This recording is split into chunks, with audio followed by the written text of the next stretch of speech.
O direito continental europeu. O direito da Europa continental teve em grande parte suas origens nos direitos canônico e romano, cuja preservação se deve em grande medida por conta da compilação feita por Justiniano.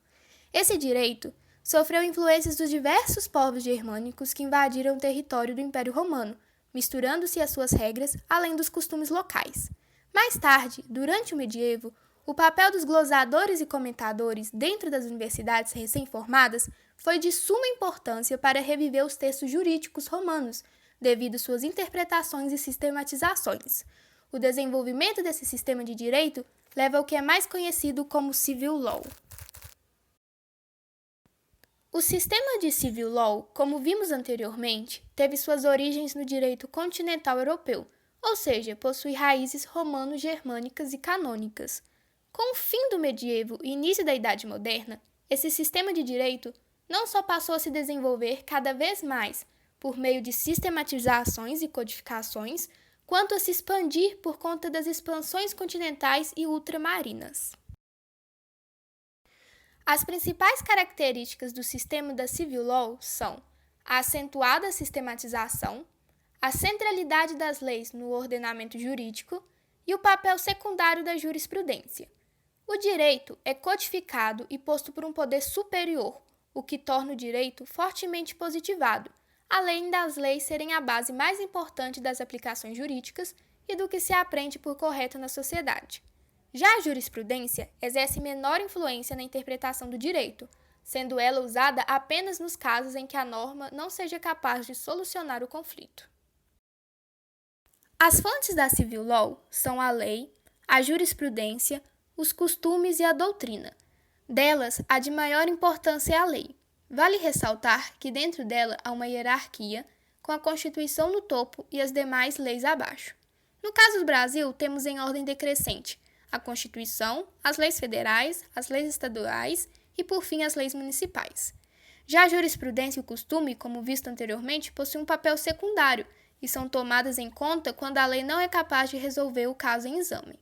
Por último, a doutrina, entendida como um conjunto de princípios, possui certa importância por estabelecer os métodos e o vocabulário para a interpretação das leis. Os principais países que adotam o sistema da Civil Law são os da Europa continental, como Portugal e França, América Latina, como no Brasil, além de alguns países da África e na Ásia. As origens da Common Law remetem a antes de 1000 d.C., quando coexistiam no território britânico normas do direito romano-germânico e canônico.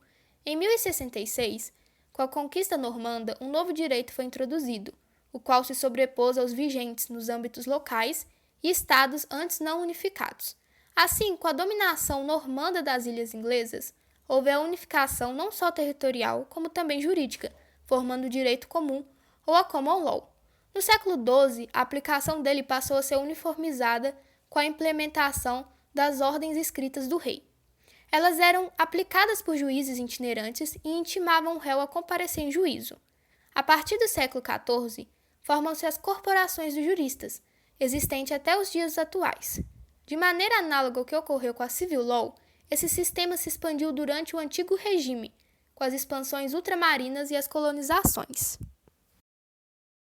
A característica mais marcante desse sistema é a centralidade do judiciário, isto é, o direito é feito sobretudo pelos juízes por meio de seus costumes e tradições, diferindo-se da Civil Law. Além disso, a unidade territorial e as corporações de juristas permitiram que houvesse uma unidade também jurídica, ou seja, os juristas recebiam uma formação e aplicavam as leis de forma similar. A terceira característica é a ausência de uma rígida divisão entre as carreiras dos advogados e dos juízes, o que permitiu uma homogeneidade da comunidade forense. Esses três aspectos explicitam a não adoção do direito romano-germânico nesses territórios. Assim como a lei é a principal fonte no sistema da Civil Law, os costumes são na Common Law. Importante salientar que esses costumes não se referem aos de caráter popular, mas aos dos juristas. As leis, por sua vez, detêm um papel secundário. Somente é aplicado o que está inequivocamente escrito nelas, e nas demais situações, devia-se olhar as decisões previamente estabelecidas em casos análogos, consideradas uma parte do direito que não fora codificada. Portanto, a jurisprudência ganha relevância com essa doutrina do procedente.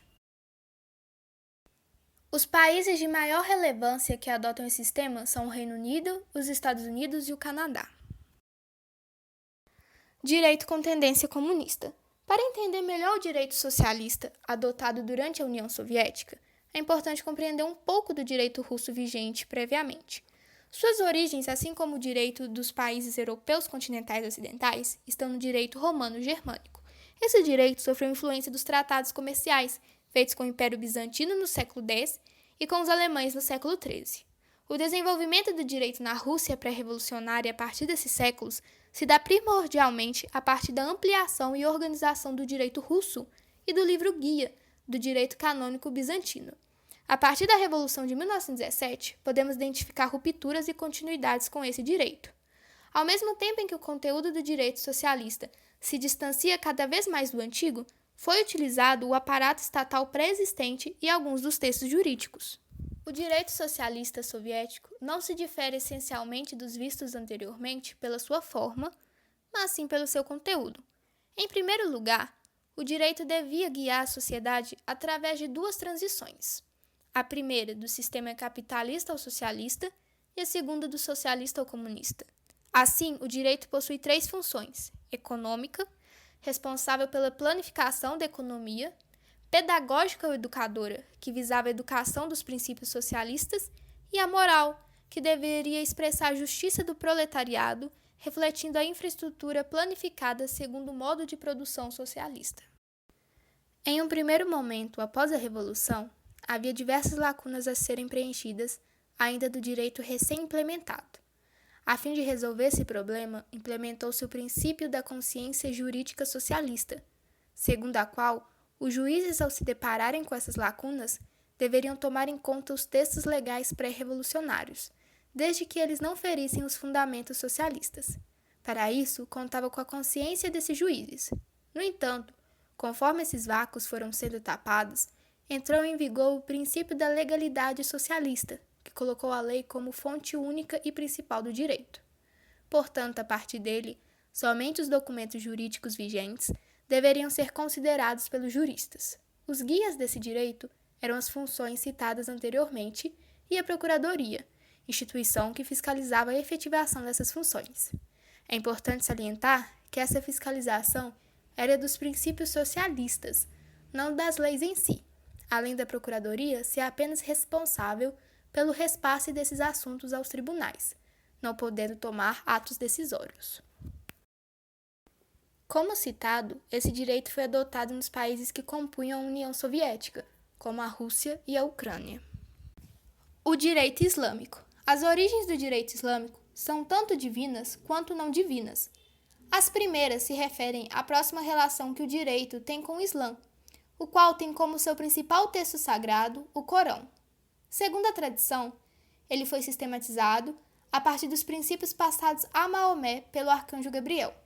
Já as segundas remetem tanto aos acordos comerciais quanto aos costumes das tribos que se misturaram às normas religiosas. É importante diferenciar o direito islâmico do uso político que regimes fazem dele.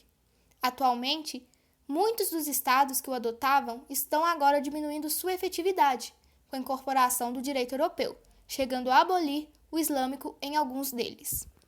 É essa sua forte ligação com o Islã, que significa submissão a Deus, a qual se reflete no ordenamento jurídico. Além disso, as passagens do Corão são de suma importância, uma vez que são a expressão da vontade divina codificada por Maomé. Sendo assim, os princípios não só ganham grande relevância, como também não podem ser reformados pelos humanos. A terceira importante característica é que, diferentemente do que ocorre no direito ocidental, o islâmico compreende uma lógica para além do lícito e ilícito, abrangendo o obrigatório, o recomendado, o permitido, o reprovado e o proibido. Existem diversas fontes do direito islâmico, sendo as de maior relevância a teologia islâmica, a opinião concordante e a interpretação analógica. A teologia islâmica tem como pilares o Corão e a Suna, a qual se refere à tradição sagrada. Já a Imã parte do entendimento que, uma vez tendo a comunidade de juristas teólogos chegados a um consenso sobre um assunto, essa decisão não pode estar errada. Além disso, em decorrência dessa última, há a quias. Ela é puramente jurídica, estando mais relacionada ao direito islâmico da parte ocidental, e se trata do uso da razão para tapar as lacunas divinas. Os exemplos de países que adotam o direito islâmico são o Irã, o Iraque e o Egito.